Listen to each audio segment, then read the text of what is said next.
लोकतंत्र में जनता बहुत ताकतवर होती है, नेता ताकतवर नहीं होता, जनता जिसको वोट देती है वो ताकतवर हो जाता। आपने अभी तक वोट देके बहुत सारे लोगों को ताकत दी। ऐसा भी हो सकता है आप अलग अलग पार्टियों का समर्थन भी करते आए हो अभी तक। मैं ये कहता हूं कि भाई आज के जो हालात हैं वो समझदारी के हालात।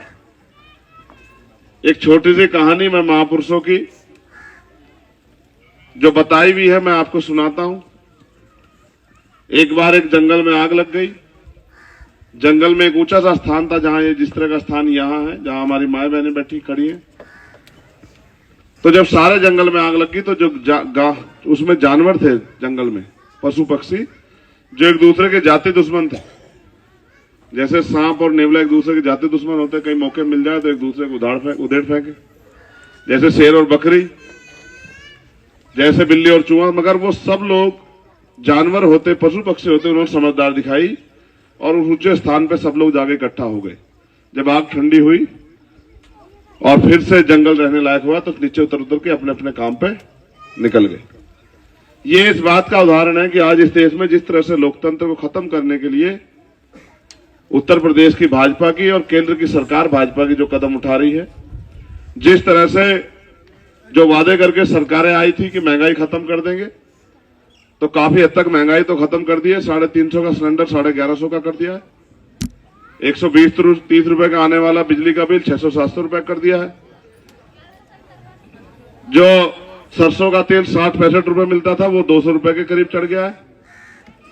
जो दवाई 20 रुपए की आती थी वो 100 रुपए की आने लगी है।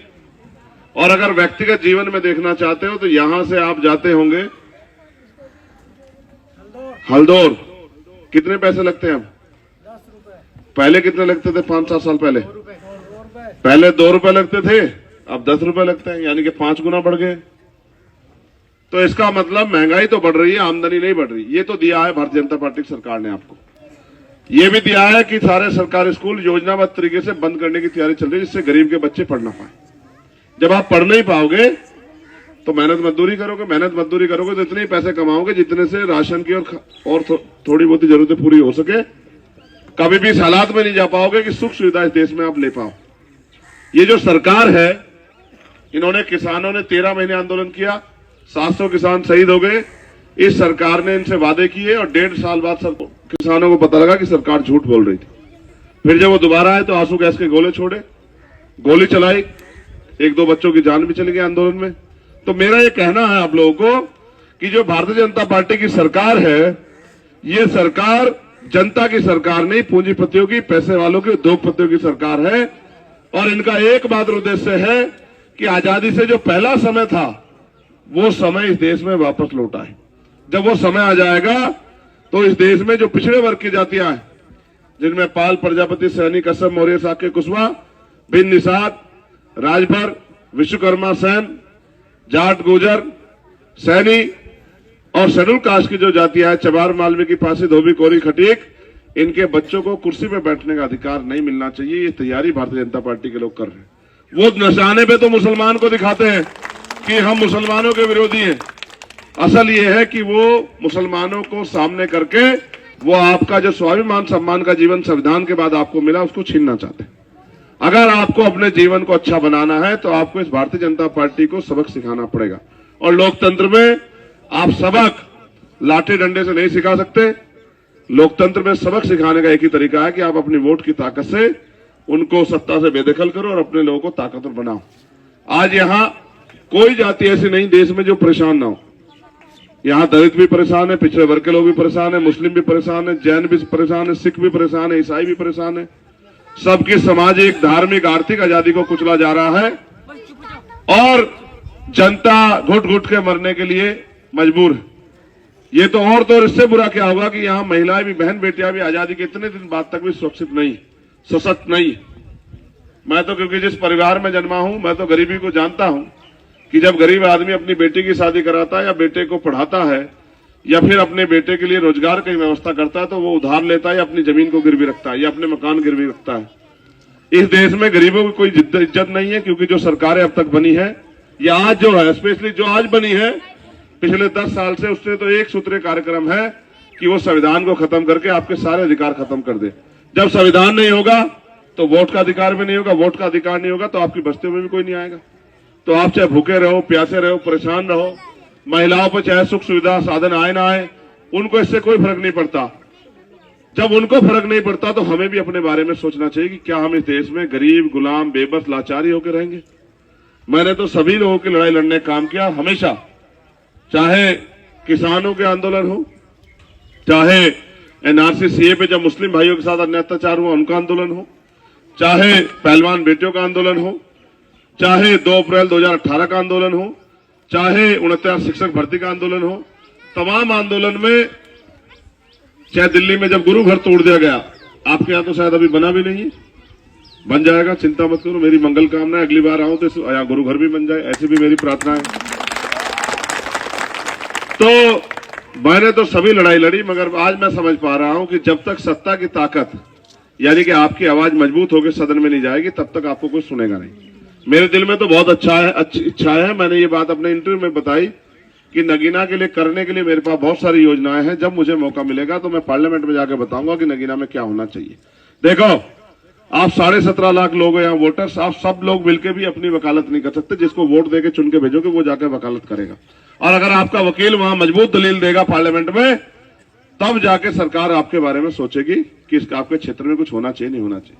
जैसे एक बड़े हॉस्पिटल, एम्स जैसे हॉस्पिटल की जरूरत है आपके क्षेत्र को है, अगर वो हॉस्पिटल बनेगा तो गरीबों के बच्चों को भी बेहतर से बेहतर इलाज और कम दाम में मिलेगा। अच्छे स्कूल, अच्छे कॉलेज, यूनिवर्सिटी की जरूरत यहाँ पर आपको है।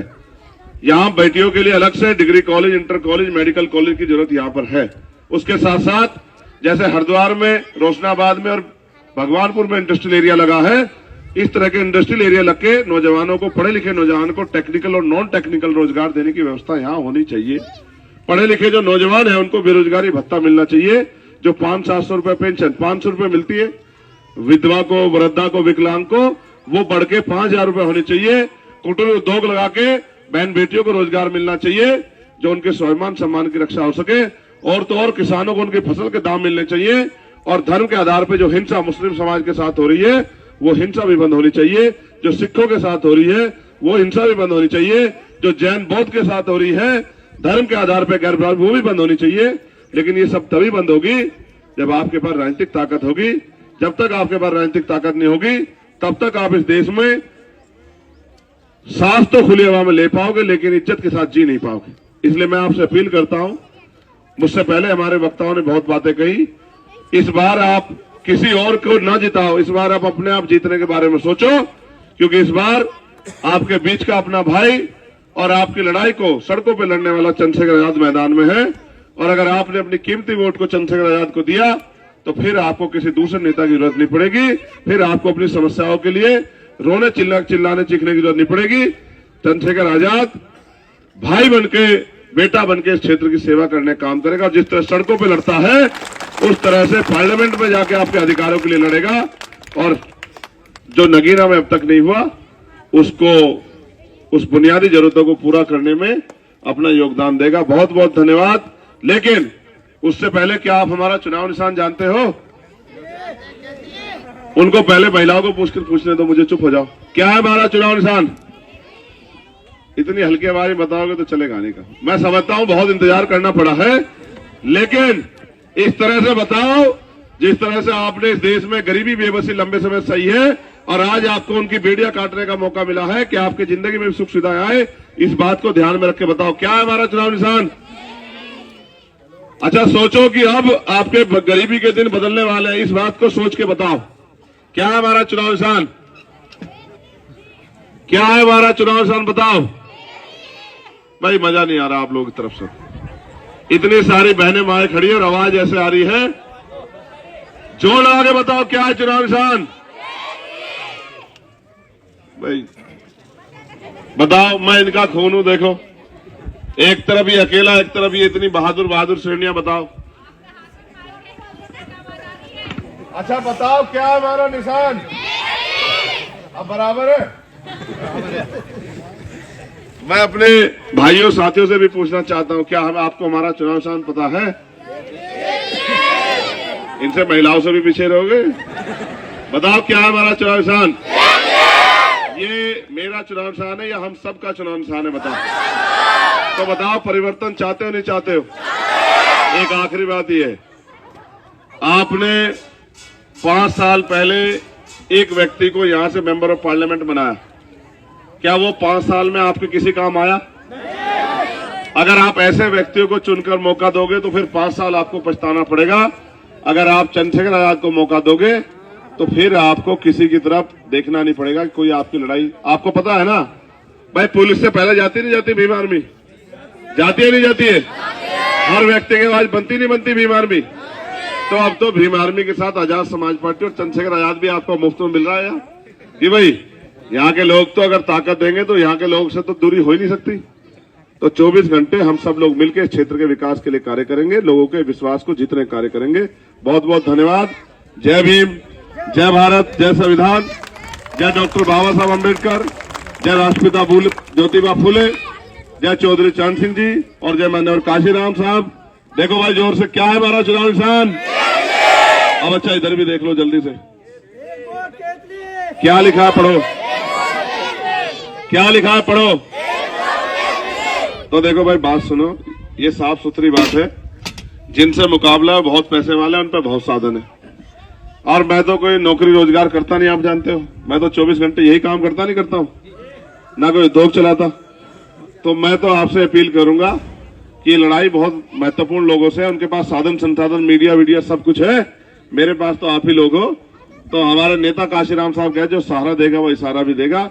मैं आपसे कहता हूं, उनको उद्योगपति सहारा देते हैं और वो उद्योगपतियों के हिसाब से काम करते हैं। आप मुझे सहारा दो जिससे कि हम ये लड़ाई अपनी मजबूत कर सके। चाहे आप 1 रुपए की मदद करो अपनी मेहनत कमाई से, लेकिन मदद जरूर करो जिससे कि इस खेतली में इतने साधन जुट जाए कि चुनाव हम बिना किसी के आगे सहारा मांगे चुनाव को लड़ सके। बहुत बहुत धन्यवाद। जय भीम, जय भारत। और जिन वीडियो को ज़्यादा से ज़्यादा लाइक करें, चैनल को सब्सक्राइब करें और शेयर जरूर करें। जय भीम, जय भारत, जय मंडल, जय राम श्री राम। और ज़्यादा से ज़्यादा सपोर्ट करें। जय भीम।